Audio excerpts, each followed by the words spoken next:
ഓം നമഃ ശിവായ. നിങ്ങളൊരു ഹിന്ദുമത വിശ്വാസിയാണെങ്കിൽ, പ്രത്യേകിച്ച് നിങ്ങളൊരു ശിവഭക്തനാണെങ്കിൽ, വളരെ വിശേഷപ്പെട്ട ഒരു അറിവാണ് ഞാൻ പറഞ്ഞുതരാൻ പോകുന്നത്. ശിവക്ഷേത്രങ്ങളിൽ നിങ്ങൾ ചെന്ന് ഭഗവാനെ തൊഴുമ്പോൾ, നമ്മൾ പ്രദക്ഷിണം വയ്ക്കുമ്പോൾ നമ്മൾ ജപിക്കേണ്ടുന്ന ഒരു മന്ത്രവും അതിൻ്റെ പുണ്യവും ഞാൻ പറഞ്ഞുതരാം. ഇതിൽ ചിലർക്കൊക്കെ ഇത് അറിയായിരിക്കും, എന്നാൽ ഒട്ടനവധി പേർക്ക് ഇത് അറിയില്ല. ഇങ്ങനെ നമ്മൾ ആ ഭഗവാന്റെ തിരുസന്നിധിയിൽ ചെന്ന് തൊഴുമ്പോഴാണ് ആ പ്രാപഞ്ചികമായ ഊർജം മുഴുക്കെ നമുക്ക് ലഭ്യമാകുക. നമ്മുടെ ശരീരത്തിലുള്ള ദുരകളെല്ലാം മാറിക്കിട്ടുക, നമുക്ക് കൂടുതൽ ഐശ്വര്യവും ഈശ്വരാധീനവും കൈവരിക. അങ്ങനെ ആ ഭഗവാനുമായിട്ട് കൂടുതൽ വിലയം പ്രാപിക്കാനും നമ്മൾ ഭക്തൻ എന്നുള്ള നിലയിൽ ഏറ്റവും ഉണർവ് കിട്ടുന്നതുമായിട്ടുള്ള ഒരു രീതി. അത് പ്രത്യേകിച്ച് ക്ഷേത്രത്തിലെ ഓവും താഴികക്കുടവുമായിട്ട് ബന്ധപ്പെടുത്തിയിട്ടാണ് ഇത് വരുന്നത്. അപ്പൊ ഇതിനെക്കുറിച്ച് വിശദമായിട്ട് ഈ വീഡിയോയിൽ പറയുന്നുണ്ട്. നിങ്ങളൊരു ശിവഭക്തനാണെങ്കിൽ തീർച്ചയായിട്ടും ഇത് പൂർണ്ണമായിട്ട് കാണുക. ഇനി മുതൽ നിങ്ങൾ ക്ഷേത്രത്തിൽ ചെല്ലുമ്പോൾ ഈ രീതിയിലൊന്ന് പ്രാർത്ഥിച്ചു നോക്കുക. നിങ്ങൾക്ക് ഉണ്ടാകുന്ന മാറ്റം, ഈശ്വരാനുഗ്രഹം എത്ര മാത്രമാണെന്ന് ആ തിരുനടയിൽ നിന്ന് അന്ന് മുതൽ നിങ്ങൾക്ക് അത് മനസ്സിലാക്കാൻ പറ്റുന്നതാണ്.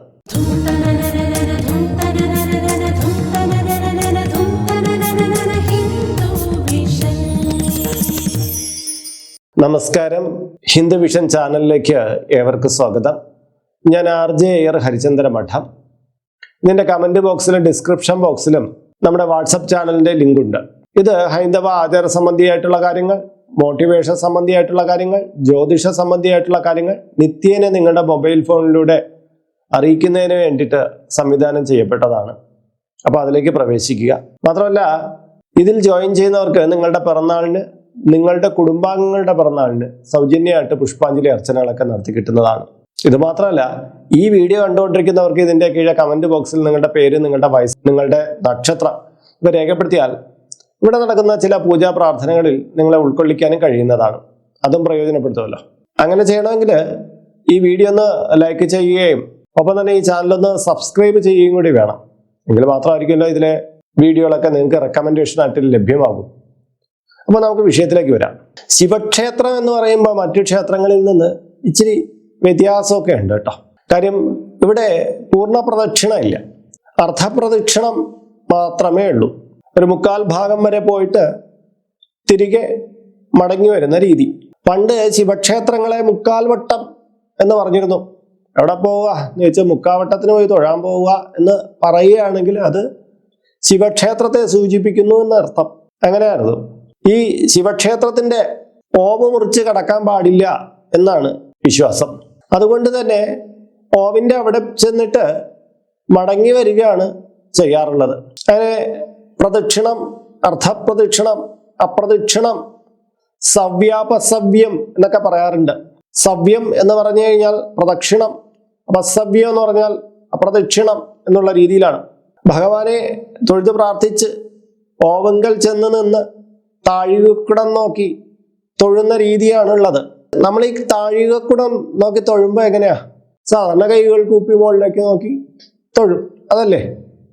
പക്ഷെ അങ്ങനെയില്ല. നമ്മൾ ഓവിൻ്റെ ആ ഭാഗത്തേക്ക് ഇങ്ങനെ മുകളിലേക്ക് ഓവ് തൊഴുത് മുകളിലേക്ക് കൊണ്ടുപോയി ആ താഴികക്കുടം നോക്കി തൊഴണമെന്നാണ്. ഈ താഴികക്കുടത്തില് ഈ പ്രാപഞ്ചികമായ ഊർജത്തെ എല്ലാം കേന്ദ്രീകരിക്കുന്ന ഒരു ടവർ പോലെയാണ് ഇത് വർക്ക് ചെയ്യുന്നത്.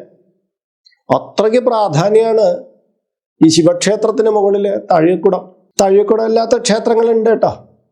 എങ്കിലും താഴികക്കുടമുള്ള ക്ഷേത്രങ്ങൾക്ക് അത്രത്തോളം ഊർജത്തെ സ്വാധീനിക്കാൻ പറ്റും. അതിലൂടെ കടന്നു വരുന്ന ആ പ്രാപഞ്ചികമായ ആ ചൈതന്യം ആ ക്ഷേത്രത്തിലും പരിസരത്തിലും ഇങ്ങനെ വിലയം ചെയ്ത് കിടക്കുകയാണ്.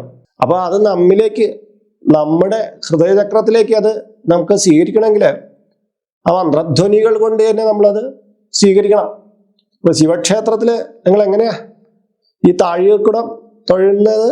ഓവിന്റെ നേർക്ക് ഇങ്ങനെ തൊഴുത് മുകളിലേക്ക് പോയിട്ട് നമ്മൾ ആ താഴികക്കുടം നോക്കി തൊഴണം. അപ്പോൾ താഴികക്കുടം നോക്കി തൊഴുമ്പം മന്ത്രജപം എങ്ങനെ? നമ്മൾ സാധാരണ ഓം നമഃ ശിവായൊക്കെ ജപിച്ച് തൊഴാറുണ്ട്. പക്ഷെ അതിനൊരു രീതിയുണ്ട്. അതാണ് ഞാനിന്ന് പറഞ്ഞുതരാൻ പോകുന്നത്. അതിങ്ങനെയാണ്, എഴുതി കാണിക്കുക കേട്ടോ. ഓം ശിവായ, ഓം നമഃ ശിവായ, ഓം ഹ്രീം നമഃ ശിവായ, ഓം നമഃ ശിവായ, ഓം ശിവായ, ഓം. ഇങ്ങനെ നമ്മൾ 3 ആവർത്തി ജപിക്കണമെന്നാണ്. 3 വട്ടം ഈ പറഞ്ഞ മന്ത്രങ്ങളെ റിപ്പീറ്റ് ചെയ്ത് ജപിക്കണം. അങ്ങനെ ജപിച്ചിട്ട് വേണം തിരികെ അപ്രദക്ഷിണമായിട്ട് വരാൻ വേണ്ടിയിട്ട്. വീണ്ടും മടങ്ങി വന്ന് ജപിക്കണം. അതായത് ഗോവിന്റെ 2 തലക്കിലും വന്ന് നിന്ന് മുകളിലോട്ട് നോക്കി ഇങ്ങനെ ജപിക്കണം. അങ്ങനെ 3 അപ്രദക്ഷിണങ്ങൾ പൂർത്തീകരിക്കണം എന്നാണ് വിധി പറയുന്നത്. ഇങ്ങനെ ചെയ്യുന്ന ഒരു ഭക്തന് ഈശ്വരാധീനം വർദ്ധിച്ചു വന്നില്ലെങ്കിൽ അതിശയുള്ളൂ. അത്രത്തോളം പവർ അയാൾക്ക് കിട്ടും. ഭഗവാൻകളിൽ നിന്ന്, ഈ പ്രപഞ്ചത്തിന്റെ ഊർജ സ്രോതസ്സുകളിൽ നിന്നുള്ള ചൈതന്യം മുഴുക്കി അവന് ഏറ്റുവാങ്ങാൻ കഴിയും. അവന്റെ മനവും തനുവും എല്ലാം സംശുദ്ധീകരിക്കപ്പെടും. അങ്ങനെയാണ് നമ്മൾ ഒരു ശിവക്ഷേത്രത്തിൽ പ്രദക്ഷിണം വെച്ച് തൊഴേണ്ടത്. ഇനി മുതൽ നിങ്ങൾ ക്ഷേത്ര ദർശനം നടത്താൻ പോകുമ്പോൾ ഇങ്ങനെ ചെയ്യണം. ഇത്രയും പവിത്രമായിട്ടുള്ളതാണ് ആ താഴികക്കുടം. അപ്പൊ അതിനെ സംബന്ധിച്ചും കൂടെ ഒരു കാര്യം പറയണമെന്ന് എനിക്കുണ്ട്. അത് പേഴ്സണലായിട്ട് പറയുന്ന കാര്യമാണ്. അത് ഈ ക്ഷേത്ര ഭാരവാഹികളൊക്കെ ഒന്ന് ശ്രദ്ധിക്കേണ്ട കാര്യമാണ്. കുറച്ചു കാലം മുമ്പ് ക്ഷേത്ര ഉത്സവം തുടങ്ങുന്ന കാലഘട്ടത്തിൽ ഒരു ശിവക്ഷേത്രത്തിൽ ചെന്നപ്പോൾ അവിടെ കണ്ട കാഴ്ചയാണ്. ഒരു ലൈറ്റൊക്കെ ഇടുന്ന ഒരു ബോയ്, അയാള് കണ്ടറിയ, അയാൾ കുളിച്ചിട്ടൊക്കെ കുറെ കാലമായി. അയാൾ ഇങ്ങനെ അവിടെയൊക്കെ ചുറ്റിപ്പറ്റി നടക്കുന്നുണ്ട്. ഈ ശംഭു എന്തൊക്കെ എടുത്ത് വായിലൊക്കെ വെച്ച് ചവച്ച് കുപ്പിയൊക്കെ നടക്കുകയാണ്. ക്ഷേത്രം അപ്പോഴ് അടഞ്ഞു കിടക്കുകയാണ്. ഉച്ച സമയമാണ്, വൈകുന്നേരം ഇനി നട തുറക്കുള്ളൂ. അങ്ങനെ നിൽക്കുകയാണ്. അപ്പോൾ ഈ ബിരുദം കുറെ കഴിഞ്ഞ് നോക്കിയപ്പോൾ ഇയാൾ നേരെ ഈ ക്ഷേത്രത്തിന്റെ മുകളിലേക്ക് വലിഞ്ഞെറിഞ്ഞ് കയറുകയാണ്. അവിടെ ഭാരവാഹികളൊക്കെ ഇങ്ങനെ ചുറ്റിപ്പറ്റി കിടക്കുക. ഈ കയറിയ ബിരുദൻ നേരെ ഈ താഴികക്കുടത്തിന്റെ പുറത്തൊക്കെ ചവിട്ടി നിന്ന് ആ കളർ ലൈറ്റുകളില്ലേ അതൊക്കെ ഇങ്ങനെ ഇടുന്നു. എന്ത് പവിത്രമായിട്ട് ഉള്ളതാണ് ഈ താഴികക്കുടം എന്നുള്ള ഈ ക്ഷേത്ര ഭാരവാഹിക്കൊന്നും അറിയുന്നില്ല. അവരും അവിടെ ചുറ്റിപ്പറ്റി നിൽക്കുന്നുണ്ട്. ഞാൻ ഒരു ക്ഷേത്ര ഭാരവാഹിയെ പോയി അവിടെ നിന്ന ആളിനെ വിളിച്ചിട്ട് പറഞ്ഞു, ഇത് എന്താണ്, ഇതൊരു ക്ഷേത്രമല്ലേ, അത് ശുദ്ധം വെടിപ്പോട് കൂടി ചെയ്യേണ്ടതല്ലേ എന്നുള്ള കാര്യമൊക്കെ ചോദിച്ചു. അപ്പോഴാണ് ആളിന് ആ കാര്യത്തിന്റെ ഗൗരവം മനസ്സിലാവുന്നത്. പെട്ടെന്ന് ഇയാളെ വിളിച്ചിറക്കി. അയാൾക്ക് ഒരു അനിഷ്ടം തോന്നിയെന്ന് തോന്നുന്നു. കാര്യം എന്ന് പറഞ്ഞാൽ അയാളുടെ സ്ഥിരം ഡ്യൂട്ടിയാണ് ഈ ക്ഷേത്രങ്ങളുടെ മുകളിലൊക്കെ കയറി നട അടച്ചിട്ട് പോകുമ്പോൾ ലൈറ്റൊക്കെ ഇടുക എന്നുള്ളത്. പക്ഷെ ഞാനിവിടെ പറയുന്നത് എങ്ങനെയെന്ന് വെച്ചാൽ, അയാളുടെ തൊഴിലായിരിക്കും അത്. പക്ഷെ നമ്മൾ ക്ഷേത്രത്തിന്റെ ഈ മതിൽക്കലും മതിലിന്റെ പുറത്തും അല്ലെങ്കിൽ വേറെ മുൻ ഗോപുരങ്ങളുടെ മുകളിലൊക്കെ ലൈറ്റ് ഇടും പോലെയല്ല ശ്രീകോവിലിന്റെ മുകളിലൊക്കെ ഒരാള് ആ താഴികക്കുടത്തെ സ്പർശം അയാൾ ചവിട്ടി നിൽക്കുക. അയാൾക്ക് അതിന് അറിവില്ല. അയാളുടെ തൊഴിൽ തടസ്സപ്പെടുത്തിയ ഒരു ഭാവമാണ് അയാൾക്ക് കണ്ടത്. അപ്പോൾ അതിന് നിങ്ങൾക്ക് അങ്ങനെ നിർബന്ധമൊക്കെ ഉണ്ടെങ്കിൽ അത് വളരെ പവിത്രമായിട്ട് കൈകാര്യം ചെയ്യാനുള്ള ഒരാള് അവിടെ ഭാരവാഹികളിൽ ആരെങ്കിലും ഒക്കെ തന്നെ അതിനു വേണ്ടിയിട്ടുള്ള ശ്രമം നടത്തണമെന്നാണ് ഞാൻ പറയുന്നത്.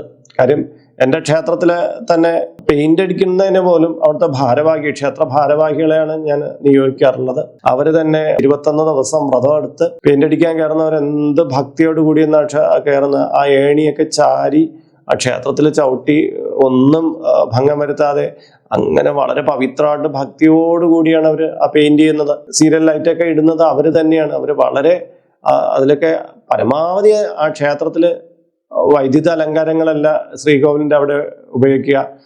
മുഴുക്കേനെ നമ്മളെ എണ്ണ വിളക്കുകൾ ജ്വലിപ്പിച്ച് പാരമ്പര്യമായ രീതിയിലാണ് ജ്വലിപ്പിക്കാറുള്ളത്. നിങ്ങൾക്ക് അങ്ങനെ സീരിയൽ ലൈറ്റുകൾ അങ്ങനെയൊക്കെയുള്ള കളർ ലൈറ്റുകളൊക്കെ ഇടണമെന്ന് നിർബന്ധമുണ്ടെങ്കിൽ ദയവേത് നിങ്ങൾ തന്നെ അതിനുള്ളൊരു അറേഞ്ച്മെന്റ് ചെയ്യുക. മറ്റ് ലൈറ്റ് സൗണ്ട്സ് ജീവനക്കാരൊക്കെ അവർ പുറത്ത് എല്ലാ അലങ്കാരങ്ങളും ചെയ്യട്ടെ. ക്ഷേത്രം എന്ന് പറയുന്നതിന് അതിൻ്റെതായ പുണ്യമുണ്ട്. ഇനി ആ ലൈറ്റ് അലങ്കാരമൊക്കെ ചെയ്യുന്ന അയാൾ പരമഭക്തനായിട്ടുള്ള ഒരാളായിരിക്കും. ചിലപ്പോൾ അയാൾ ശുദ്ധിയോടെ വ്രതത്തോടു കൂടി വന്ന് ഞാനിത് ചെയ്യാമെന്ന് ഏക്കുകയാണെങ്കിൽ ഓക്കെയാണ്, അത് ക്ഷേത്രപുണ്യമാണ്, അത് കുഴപ്പമൊന്നുമില്ല. പക്ഷെ ഇതിനെക്കുറിച്ചൊന്നും അറിയില്ല.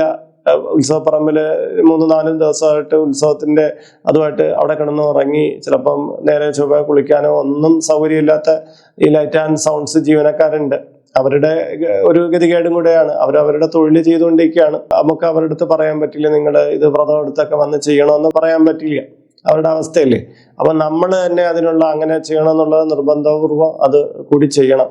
ഈ പറഞ്ഞ കൂട്ടത്തിൽ ഞാൻ ഓർമ്മിപ്പിക്കുന്ന കാര്യം എന്ന് പറഞ്ഞാൽ, ക്ഷേത്രം എന്ന് പറഞ്ഞാൽ അതിന്റെ പുണ്യമൊക്കെ നമ്മൾ ഭക്തജനങ്ങളും നമ്മുടെ ക്ഷേത്ര ഭാരവാഹികളും എല്ലാവരും കൂടെ ചേർന്നിട്ട് മാത്രമേ അതിനെ മുന്നോട്ട് കൊണ്ടുപോകാൻ പറ്റുള്ളൂ. പുറമേ നിന്ന് വരുന്നവർക്ക് ഇതിന്റെ താഴെക്കൂടൊക്കെ കണ്ട ഒരു കെട്ടിടത്തിന്റെ മുകളിലുള്ള ഒരു രൂപം പോലെയൊക്കെ അവർക്ക് തോന്നുള്ളൂ. അതൊക്കെ നമ്മളല്ലേ മനസ്സിലാക്കേണ്ടത്. അവർക്ക് അറിയില്ല, അവരുടെ ജോലിയാണ് അവർ വന്ന് ചെയ്യാൻ പോകുന്നത്.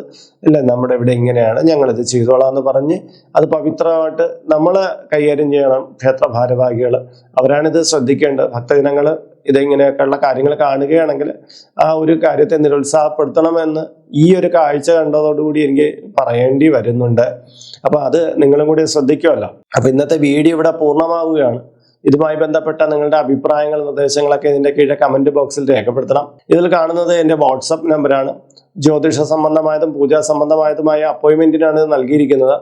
നേരിട്ട് വിളിച്ചു കഴിഞ്ഞാൽ കിട്ടുകയില്ല. ഇത് അഡ്മിൻ നമ്പറാണ്. നിങ്ങളുടെ പേര്, നിങ്ങളുടെ സ്ഥലം ഇവ രേഖപ്പെടുത്തി വാട്സപ്പിലൂടെ മെസ്സേജ് ചെയ്യുക. അപ്പോൾ അഡ്മിൻ ഒരു മാർഗ്ഗനിർദ്ദേശം അയച്ചു നൽകുന്നതാണ്. ആ മാർഗ്ഗനിർദ്ദേശം അനുസരിച്ച് അപ്പോയിന്റ്മെന്റ് എടുത്തിട്ട് വിളിക്കാവുന്നതാണ്. അപ്പോൾ മറ്റൊരു വീഡിയോയിൽ മറ്റൊരു വിശേഷവുമായി വീണ്ടും കണ്ടുമുട്ടും വരെ എല്ലാവർക്കും നമസ്കാരം. നിങ്ങളുടെ സ്വന്തം RJ ഹരിചന്ദന മഠം. നമസ്തേ.